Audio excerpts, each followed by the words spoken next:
ги слушаме тие обвинувања од премиерот полувременски период наназад, дека СДСМ заедно со ДУИ и не знам со кој подготвува некакви сценарија за дестабилизација, за хаос. Ништо од тоа не е вистина.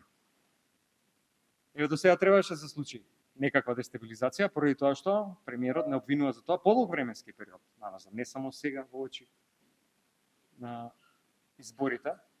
И тоа е нешто што му е потребно, поради тоа што едноставно нема со што да се пофали, нема никаков успех кој што може да презентира, нема никаква добра политика. Еве гледаме што се случува во економијата, има криза во буквално секој сектор, запрен евроинтегративниот пат на земјата, не знаеме како напред, тонеме во поделби меѓунационални во општеството, што е заслуга исклучиво на политиката која што води владата. Ништо не се случува, ниту има некаков напредок во образованието, нема ниту во земјоделството.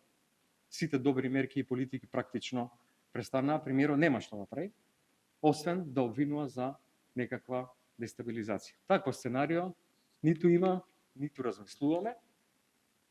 Да има, фокусирани сме на борба со сите демократски механизми и инструменти против оваа ненародна и антидржавна власт.